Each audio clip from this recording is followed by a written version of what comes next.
espacio, este encuentro de charla, donde hoy lo que vamos a hablar es sobre la historia que me estoy contando. Todos en algún momento hemos sentido como un proceso de baja autoestima y de baja autovaloración del proceso de desvalorización de la autoimagen. Entonces, ¿qué implica una autoimagen? Implica que no me estoy viendo con mis propios ojos, sino que me estoy viendo con los ojos de alguien más. Si yo me miro al espejo y me estoy criticando y me estoy juzgando, entonces estoy en un proceso de autodesvalorización, donde aprendí a verme a través de los ojos de mamá, aprendí a verme a través de los ojos de papá, aprendí a verme a través de los ojos de alguien más. Entonces, cuando me miro al espejo, estoy contándome una historia, porque en verdad estoy contándome la historia de lo que me dijeron que yo era. Por ejemplo, si cuando estaba en la etapa de desarrollo, de repente mamá viene y me dice, porque estás demasiado gorda, o estás demasiado flaca, te crecieron demasiado los senos, o se te ensancharon demasiado las caderas. La imagen que yo hasta ese momento tenía de mí misma cambia porque mamá o la persona que me está parentalizando es un referente, es alguien importante, entonces le creo. Y si tengo una amiga que me dice, porque no te queda lindo esta ropa o no te queda lindo tal color, le creo y entonces eso lo sumo a la imagen, a esa imagen de esa experiencia que en este momento estoy teniendo y esa historia me la empiezo a contar. Cada vez que me voy a mirar al espejo, me viene ese recuerdo de esa situación, entonces ya no acepto las caderas o ya no acepto mi cuerpo, ya no acepto los colores que antes me gustaban, pero como me dijeron que esos colores no me quedaban bien, me empiezo a ver con esos colores que me quedan mal.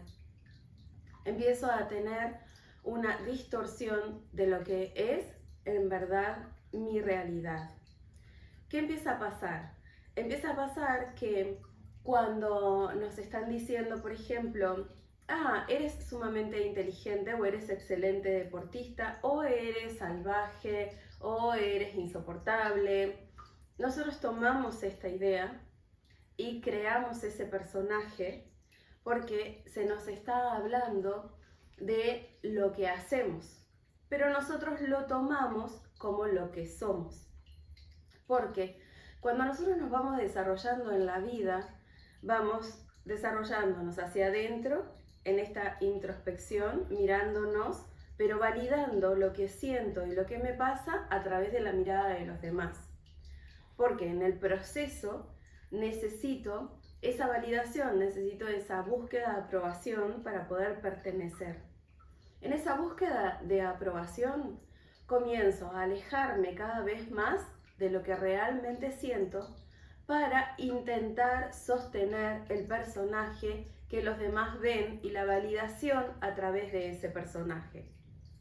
Si por ejemplo era excelente tenista cuando tenía 10 años, entonces me dicen, un futuro brillante, y a todo el mundo le dicen, porque ella es tenista y va a ser excelente, tremendo futuro. Y entonces empiezo a competir y gano partidos, y entonces se me celebra por esto. Entonces lo que yo hago se transforma en lo que soy.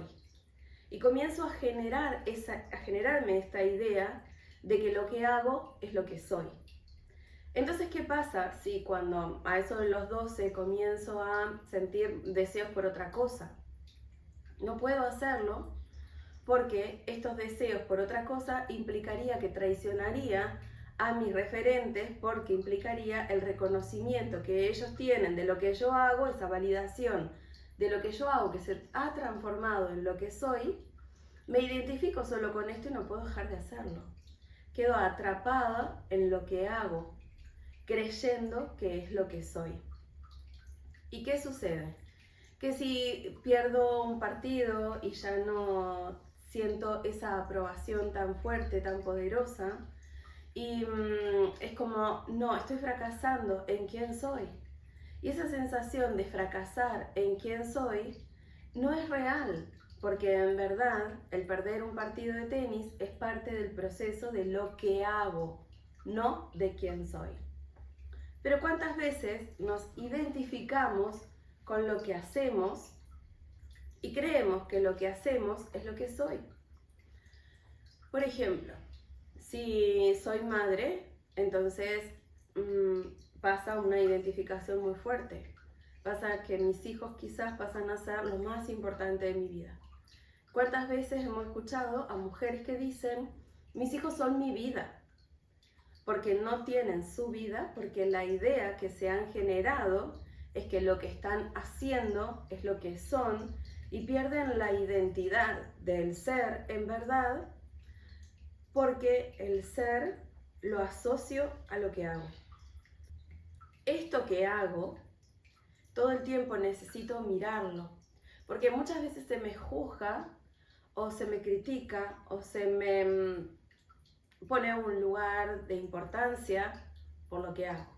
Por ejemplo, cuando una persona se presenta, soy médico, el médico, entonces la identificación está por lo que hace, no por lo que es, ni siquiera lo conozco. Pero a nivel profesional quizás haga muy bien su trabajo. Por ejemplo, cuando se habla, señor presidente. Y entonces es como que la identificación es a lo que hace, pero no a quién es. Entonces, no, pero porque el presidente lo dijo, porque el médico lo dijo, porque alguien de autoridad lo dijo. Pero esto es lo que hace, no quién es. Es parte de lo que se dedica, pero no es su esencia. Su esencia es mucho más amplia y mucho más profunda. Entonces, empieza a pasar que desde el momento en el cual me empiezo a identificar con los ojos y la mirada de los demás por lo que hago, en lugar de quién soy, me empiezo a contar una historia. Esa historia que me empiezo a contar sucede porque nuestro cerebro funciona de esta manera. Imaginemos un eje circadiano. En este eje circadiano, aquí estaría el tiempo y aquí estarían las situaciones de la vida. Y lo que estaría como acá en el medio son un montón de puntos que representan las distintas experiencias de la vida. Entonces, yo voy a dar un relato de mi vida dependiendo con quién me encuentre, porque voy a trazar una línea dentro de todos estos puntos que va a estar basada, por ejemplo, si estoy en una reunión donde todo es alegre y están contando historias divertidas, lo que voy a hacer es voy a contar mi historia, voy a contar mi vida basándome en determinados puntos y voy a trazar una línea de tiempo, pero basada en algo alegre. Si estoy en un espacio donde estamos hablando de viajes, entonces voy a contar mi historia basándome en los distintos viajes y los distintos lugares que he conocido y cómo me sentí en los distintos lugares. Esa narrativa que voy haciendo de esas partes de mi vida es que puedo acomodarla de acuerdo a la persona con la cual me encuentre y de acuerdo a la situación que viva. Entonces a cada persona le puedo contar la historia de mi vida de una manera diferente. Incluso en esta narrativa que va hacia afuera, de la misma manera es la narrativa que va hacia adentro, donde comienzo a contarme la historia de, por ejemplo, pasa, no sé, es como mi hermano y yo nos juntamos a hablar, entonces él habla, por ejemplo, de su niñez y habla de nuestros padres, y los padres de él son distintos a mis padres. Somos hermanos, o sea, tenemos como la misma experiencia, crecimos cercanos, porque nos llevamos 2 años de diferencia, tampoco es tan grande el espacio-tiempo, pero su narrativa y mi narrativa no es igual. Porque desde la percepción de la realidad, que la realidad no existe, porque la realidad simplemente es una percepción de los distintos puntos que yo tomo entre ese tiempo y las distintas situaciones vividas, voy a elegir qué cosas recordar y qué cosas no recordar. Porque una de las cosas que sucede es que hay una situación que me pasa, esa situación toma la información el tálamo la pasa al hipocampo, y el hipocampo, que es la parte más fría del cerebro, mira como la acción, como si fuese como la película. La historia emocional pasa a la amígdala. La amígdala es la que conecta con la inteligencia emocional, con la memoria emocional. Pero si hay situaciones que son sumamente fuertes y que implicaría, si yo tengo que vivir con esto siempre, implicaría que mi psiquis no sobreviviría, entonces yo me empiezo a contar otra historia. En la narrativa que comienzo a hacerme a mí misma de los distintos hechos que han sucedido. Por ejemplo, cuando llega a terapia una pareja, entonces empezamos desde la narrativa que cada uno trae. Lo que narra uno y lo que narra otro son completamente historias diferentes, porque en esos puntos de vida cada uno elige enfocarse en un aspecto de la vida. Entonces cada uno se cuenta una historia diferente. Entonces, por ejemplo, hace poco llega una pareja, entonces ella dice: porque estoy cansada de que me hable mal, porque siempre me grita, porque hay maltrato psicológico, porque me dice un montón de cosas. La narrativa de él es, porque la trato de apoyar y trato de decirle lo que está mal, y como es en su historia que la está apoyando y en la historia de ella que siente que hay violencia. Entonces la pregunta que les hago, y ustedes, ¿por qué están juntos? La respuesta es, porque de ella, porque yo lo amo. ¿Y qué amas de él? Y entonces es como que hay como un cortocircuito. Porque lo que ella ama de él es una historia que se contó, de lo que podría llegar a suceder y de lo que podría llegar a vivir con él, pero que no es la realidad de lo que en este momento está sucediendo. Entonces, ¿qué es lo que hacemos como terapeutas? Traemos como esta visión de poder desarmar el discurso que traen, entonces desarmamos esa narrativa, y al desarmar esa narrativa podemos ampliar la visión de todos los otros puntos de la vida que no quiero ver. No quiero ver esto, no quiero ver el dolor, no quiero ver que me trata mal, me quiero quejar. Porque ahí salgo del lugar de responsabilizarme y me posiciono en un lugar que muchas veces es el lugar de la víctima. La víctima tiende a quejarse constantemente de un montón de cosas que le pasan. Estoy recansada, en la casa hago todo, nadie me ayuda, solo yo resuelvo todo lo demás. Pero esa es la historia que yo me estoy contando.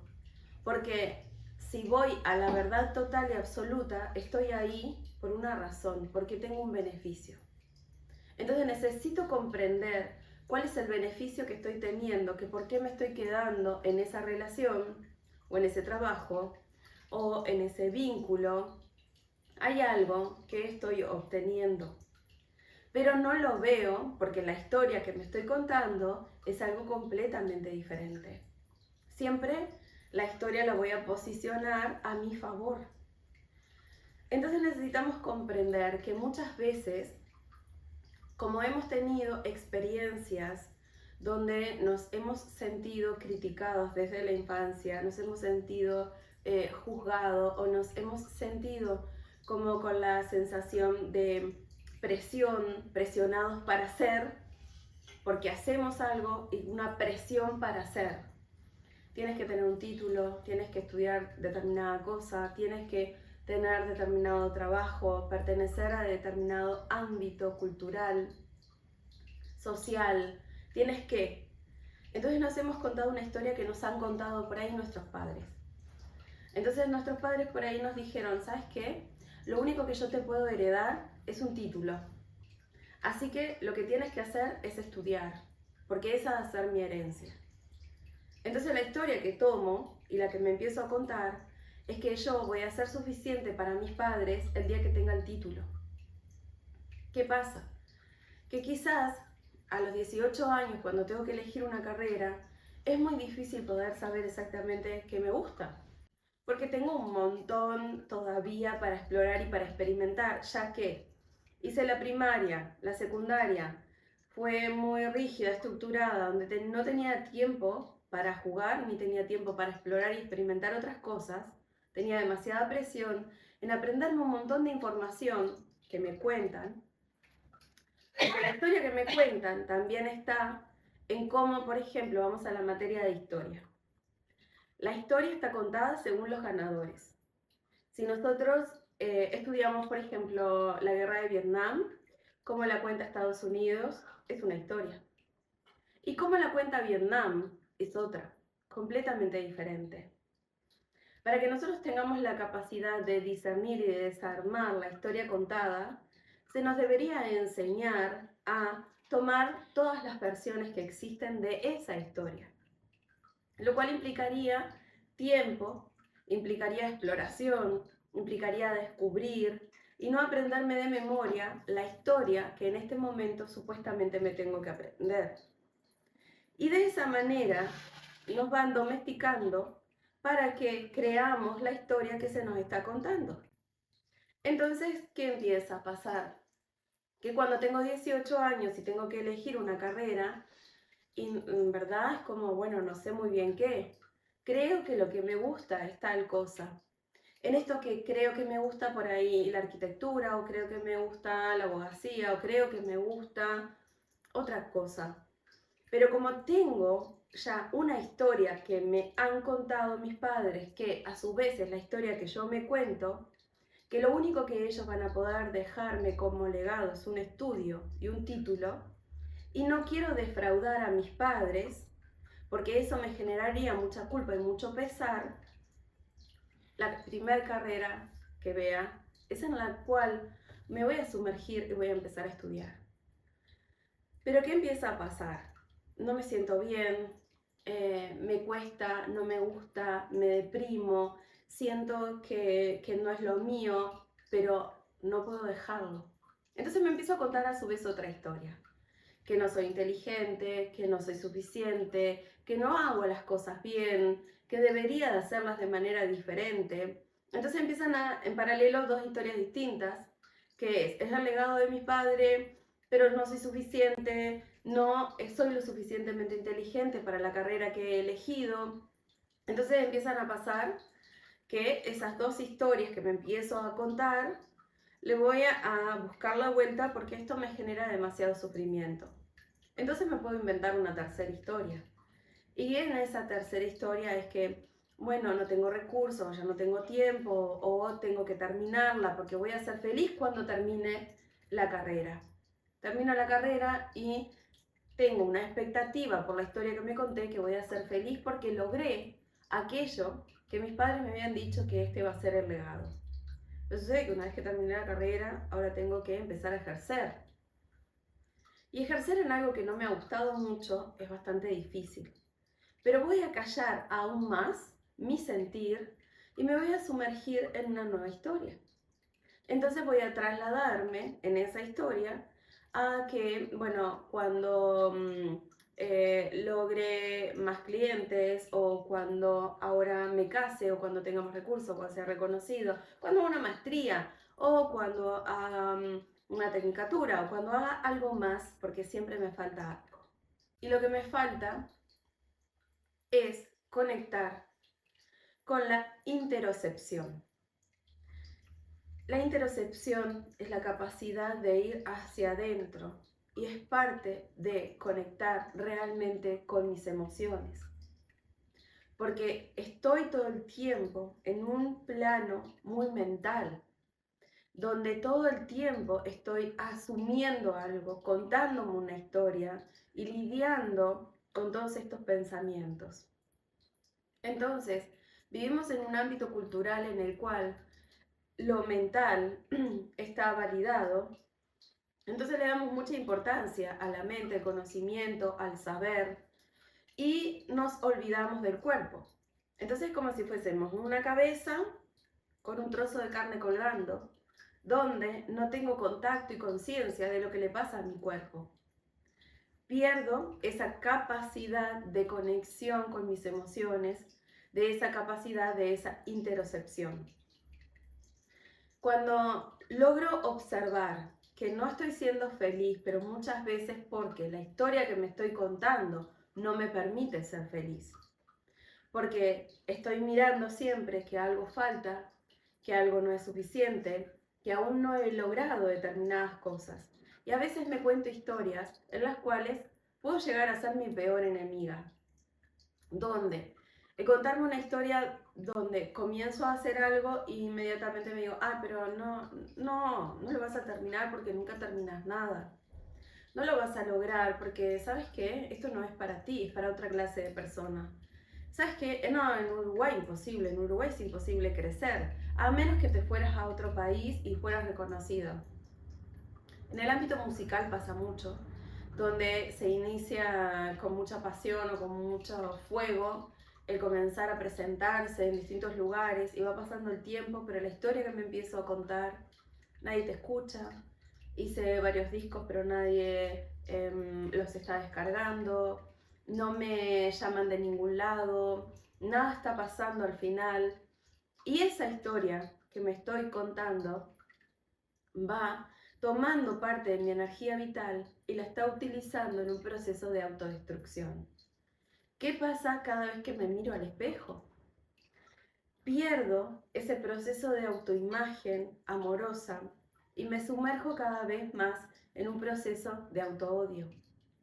Y lo que implica ese proceso de autoodio es que cada vez que estoy mirando un proyecto, inmediatamente viene el juez interno y ese juez interno me dice, ¿sabes qué?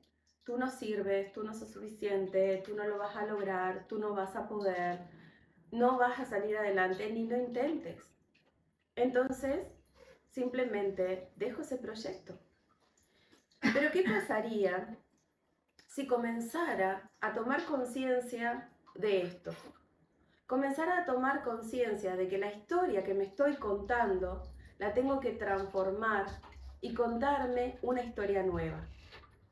Contarme una historia nueva es poder tener distancia de mis pensamientos, porque esa distancia de mis pensamientos implicaría que estoy habitando mi cuerpo. Y tener esa distancia de mis pensamientos implicaría que tengo que ser consciente de desarmar esa narrativa automática que constantemente tengo. En esa historia que me cuento está también entrelazado lo que se llama el pensamiento mágico. Somos majestuosos, tenemos más recovecos, siempre nos sumergimos en un laberinto nuevo. Entonces no solamente es la historia que me cuento, sino el pensamiento mágico.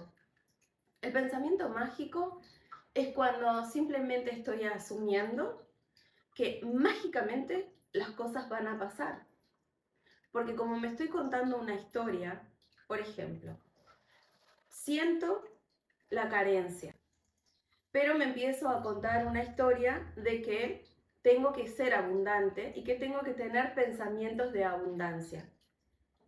En esos pensamientos de abundancia, que los voy a traer y demás, comienzo a decir, bueno, no importa, voy a comprar tal cosa porque el universo proveerá.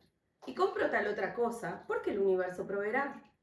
Y me meto en créditos y saco la tarjeta y voy gastando sin parar porque el universo proveerá. Ese pensamiento mágico de que el universo proveerá es debido a la historia que me quise empezar a contar de que la abundancia existe y que hay suficiente para todos. Pero como es una historia que me conté basada en un sentir de carencia, nunca la pude accionar, nunca se materializó. Entonces, ¿qué pasa? Termino endeudada, termino con un montón de créditos, la tarjeta ya no puede más y no la puedo pagar. Y entonces entra, pero si yo me decía que era abundante, me decía que era abundante, pero me faltaba algo, porque acá es donde creemos que solamente es la cabeza y que el cuerpo no importa. Y nos desconectamos tanto que no registré que mi emoción genera una determinada vibración y que esa vibración es la que va a atraer, no solamente el pensar y el contarme una historia, porque eso generaba un pensamiento mágico. Ese pensamiento mágico nos puede llevar a muchos lugares de dolor. Porque ese pensamiento mágico es que no me responsabilizo. Porque ahí es donde aparece la energía de la víctima. Entonces, esa energía de la víctima que todo el tiempo se queja y de victimaria que todo el tiempo critica y juzga hacia afuera, está siempre posicionada en un lugar de que alguien me va a rescatar. Alguien de afuera va a venir y me va a salvar de la situación que estoy viviendo. Porque la historia que me han contado, que me he creído y que me estoy contando, es que yo no puedo. Yo no puedo. Pero esa historia me la contaron cuando era pequeña. No, tú no puedes, sos muy débil, vives enferma, o nunca logras nada, o no, sos mujer, siempre vas a necesitar un hombre, sola no vas a poder. Esa historia me la contaron y es la historia que me cuento de manera repetida e inconsciente y que necesito mirar y evaluar porque ¿qué pasa? Estoy en cualquier situación y entonces me quedo sentada esperando que aparezca el príncipe azul a rescatarme. Entonces iniciamos relaciones de pareja en las cuales apenas te conozco, pero llegaste, el universo te envió, esto es una señal de que viniste a rescatarme, entonces ahora todo es mágico y poderoso, entonces en este momento todos mis temas están solucionados, el pensamiento mágico. Pero ¿cuál es mi accionar verdadero? Hasta este momento no ha habido ninguno. ¿Cómo puedo salir de la historia que me estoy contando y desarmar el pensamiento mágico? Cuando voy hacia adentro y cuando empiezo a habitar mi cuerpo y a conectar con mi cuerpo y conectar con mis emociones. Entonces, primero, una de las cosas que es sumamente importante para desarmar la narrativa, que es algo que trabajamos en la formación, que es desarrollar mi historia, mi autobiografía. Cuando escribimos nuestra autobiografía, que al principio empieza como, ay, pero toda mi historia, sí. Cualquier persona que desee desarmar su narrativa necesita comenzar desde el momento en que mamá y papá se conocieron y si tengo la oportunidad y la posibilidad de que mamá y papá están vivos, preguntarles. Entonces le voy a preguntar, mamá, ¿ustedes cómo se conocieron? Mamá me va a dar su historia. Voy y le hago la misma pregunta a papá. Papá, ¿cómo se conocieron? Y papá me da otra historia. Entonces, hay veces que pasa, y dice, ¿ustedes no se conocieron? Porque lo que me cuenta uno de cómo y lo que me cuenta el otro de cómo, a veces parece que no coincidiera. Porque es la perspectiva que cada uno tenía y la historia que cada uno se estaba contando a medida que esto estaba pasando. Entonces, ¿cómo llegaron a que yo naciera? Mamá, ¿ustedes querían tener un hijo? ¿Una hija? La historia de mamá.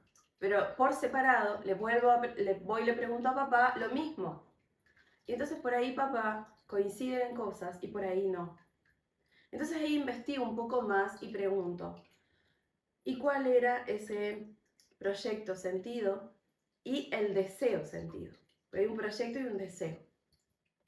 Entonces, bueno, no entiendo, uno puede como profundizar, el otro no, pero ahí empiezo a ver que desde dónde vengo las historias depende de quién las cuenta. Entonces necesito luego que he llegado a mi nacimiento y que ya tengo una edad que comienzo a acordarme, comienzo ese proceso de indagación y de escribir. Entonces voy año por año de lo que me voy acordando. Por ejemplo, a veces una manera fácil y sencilla es como mirar la escuela. Cuando en jardinera, o cuando estaba en primero, en segundo, esas etapas, comienzo a narrar. A medida que voy narrando esto, y que voy mirando en perspectiva, porque es la historia de mi vida, no estoy en un punto en el cual es viajes o es estudio o es diversión o es el dolor, es la totalidad. Y me tomo todo el tiempo para escribir esa totalidad. Entonces cada vez que voy profundizando, va pasando que se van abriendo puertas internas profundas donde voy reconociendo, claro, y mamá me decía tal cosa, y mamá hacía tal cosa. Por ahí, una de las cosas es, por ahí mamá se miraba al espejo y se criticaba, se juzgaba, se despreciaba, detestaba su cuerpo. Entonces no es que me lo haya dicho directamente a mí, pero como yo vengo de ella, la historia que ella se contaba mientras se miraba al espejo es la que yo tomé y es la que yo interpreté como mía. Y entonces desde ese lugar comencé a mirarme como mamá se miraba en el espejo y empecé a verme con el mismo sentir que ella se veía. Entonces comencé a contarme la historia de mamá y no la mía. Y cuando sigo profundizando y llego a la etapa quizás más consciente de la adolescencia, entonces observo la rebeldía, porque en ese momento de la rebeldía es cuando cruzamos de vereda y miramos desde un lugar distinto. Y me empiezo a dar cuenta cuánto me rebelé, las cosas que quise cambiar, y comienzo a darme cuenta de todas las cosas que repetí. Porque todas esas cosas, esos patrones repetitivos que decimos, esto es un patrón repetitivo, sí, los decimos pero no los indagamos. ¿Cómo es un patrón repetitivo? Si yo voy a mi historia, a mi autobiografía, entonces encuentro ese patrón repetitivo y comprendo que en la etapa de la adolescencia soy de una forma, porque es la energía de la rebeldía. En la adolescencia es ese momento que adolecemos. Hay mucho fuego, hay mucho movimiento. Entonces no tiene como punto de comparación de cómo en verdad me desarrollo después. No puedo tomarlo como decir, no, en la adolescencia era súper libre, pero en verdad era rebelde. Si yo miro esa autobiografía, comprendo que las cosas que hacía las hacía por rebeldía o por oposición, por el fuego que sentía de un montón de cosas que no quería, que no me gustaban y que quería y buscaba vivir otras cosas. Pero sigo indagando en esa autobiografía hasta el momento, en el día de hoy, en el presente, y entonces puedo observar la totalidad. Entonces mi narrativa ya no la puedo engañar. Mi narrativa ya no la puedo cambiar. Entonces, ¿qué veo? Veo cómo se desarma esa narrativa que hasta este momento solamente había generado una línea dentro de ese eje circadiano, eligiendo los distintos puntos que quería acordarme. Porque cuando estoy en ese proceso de escribir, en ese proceso de indagar, de ir a la profundidad, me voy a acordar de un montón de cosas. Y todas esas puertas que no quería abrir, se van a abrir. Y solamente cuando vea mi historia en su totalidad y que pueda como mirar y entonces decir, entonces aprendí a ver y entender la vida de esta forma por esto. Entonces ahora puedo tener la capacidad de elegir. Puedo elegir la historia que me voy a contar de aquí en más. Porque mi historia puede ser distinta. Entonces, ¿qué pasaría si comienzo a contarme la historia de que soy suficiente, de que soy valiente, de que soy hermosa, de que hay poder en mí, de que mi autoimagen, que esta es una parte súper importante, que es amar la autoimagen. Que cada vez que me mira al espejo, vestida, desnuda, como sea, de las dos maneras es importante que mire mi cuerpo y los vea con mis ojos, no con los ojos de nadie más, no con los ojos que me criticaron, no con los ojos que me juzgaron, no con los ojos de comparación o lo que se supone que debería de ser mi cuerpo. Realmente cuando tenga ese proceso de amor a mi autoimagen y cuando me miro me reconozco, ¿qué pasa? Que hoy por hoy las personas sacan fotos y como que 300 para elegir una o media, porque de esas 300 fotos, todo lo que veo de mí no me gusta. Entonces me empiezo a criticar. Y está esto de amplio, entonces veo hasta el punto del poro que es más grande que el resto de los poros y ya es crítica, es juzgamiento. Constantemente ese proceso de autoimagen lo voy deteriorando. Y me voy contando la historia de que no soy suficiente, de que no soy valiosa, de que no le voy a agradar a nadie. Y en ese proceso, cuando realmente miro mi imagen y puedo verla con amor, de decir, por ejemplo, no sé, hoy tengo 47 años y decir, ay, mira, las líneas de expresión, las arruguitas, ay, qué hermosa, qué tierna, qué lindas que te quedan, porque significa que has vivido tanto, significa que estás madurando. Entonces, el aprender a honrar, amar y valorar mis momentos de florecer, porque seguimos floreciendo. Entonces, a aceptar y honrar el cuerpo, porque claro, no es lo mismo cuando no he quedado embarazada que después de quedar embarazada, después de parir, el cuerpo cambia, se transforma.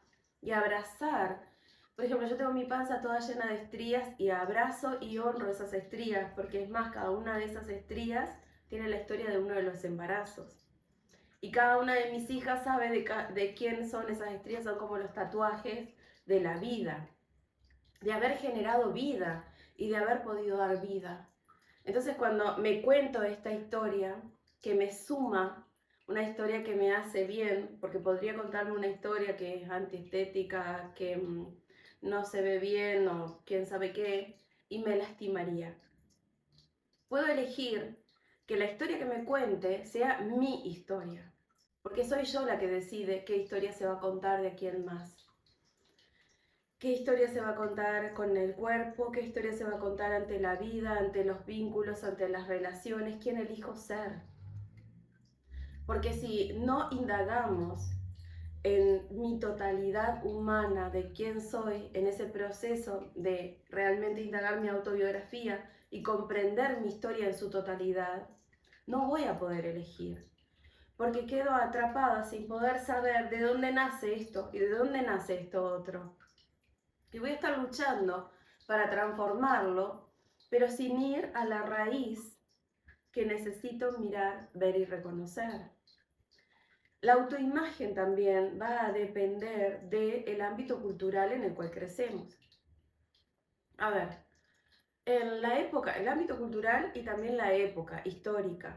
Por ejemplo, en la época de mi abuela, ella crece tapándose del sol porque la historia era que la gente que trabajaba en el campo era pobre y si estabas dentro de la casa y te mantenías blanca, era un nivel social más alto.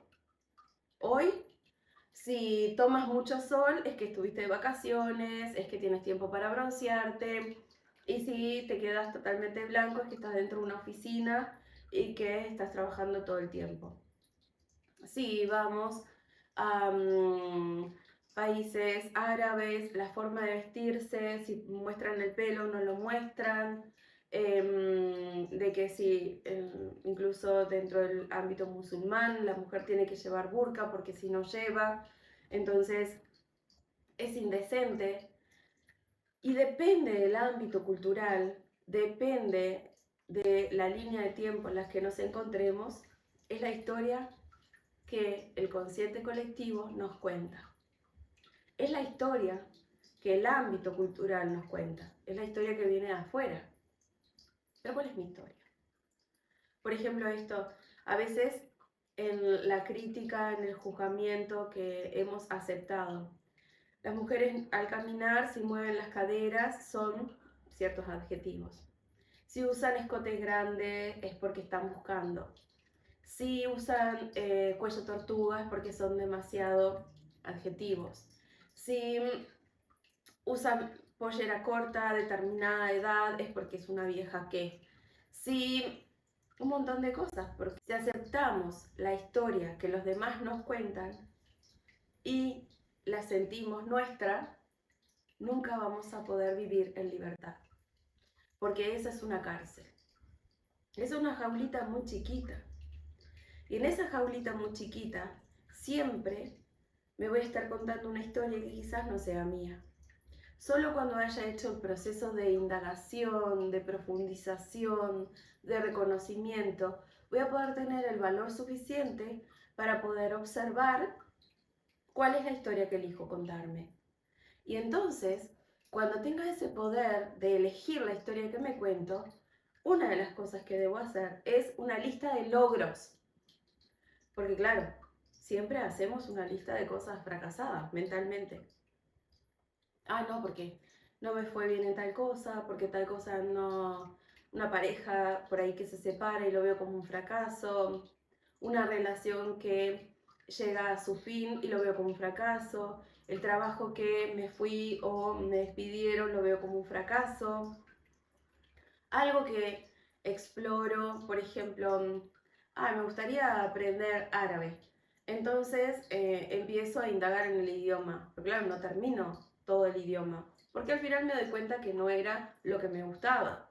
Pero mi historia de fracaso es, viste, nunca terminas nada.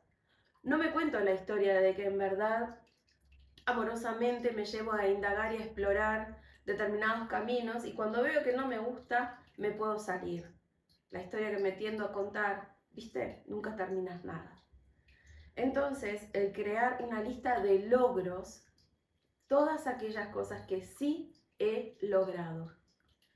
Entonces comienzo a ver mi autoimagen desde un lugar de autovaloración. La autoestima se construye, porque yo no puedo valorarme si no observo cuáles son mis logros. Y a veces damos por hechos tantas cosas y a veces hemos logrado aprender a andar en bicicleta y es un logro, pero lo vemos, esto no lo es, esto es algo insignificante. Pero ahí está la historia que me cuento de que las grandes cosas que hago no son tan grandes y son insignificantes y esto lo hace cualquiera. Entonces me minimizo y minimizo mis logros. Pero cuando comienzo a abrazar cada uno de los logros, el hecho de la independencia económica, la independencia emocional, una relación llena de amor, el poder tener amistades honestas, el poder decir la verdad cada vez que siento, tengo la oportunidad y debo, el poder mirarme, abrazarme y sentir que mi vida es extraordinaria. ¿Y qué pasa si me empiezo a contar esa historia? Mi vida es extraordinaria, porque hago cosas que están alucinantes, porque siempre que busco algo, siento algo, es para ahí, y exploro y experimento, y me indago y crezco y florezco. Y si me empiezo a contar esa historia, qué distinto sería todo. Pero para poderme contar esa historia, necesito trabajar en todo lo anterior. ¿Les surge alguna pregunta? Bien. Bueno, si llegaste hasta aquí, tienes que darle me gusta, tienes que suscribirte al canal y seguirnos también en Instagram. Déjanos un comentario. ¿Qué te pareció la charla? ¿Y sobre qué te gustaría escuchar? Gracias.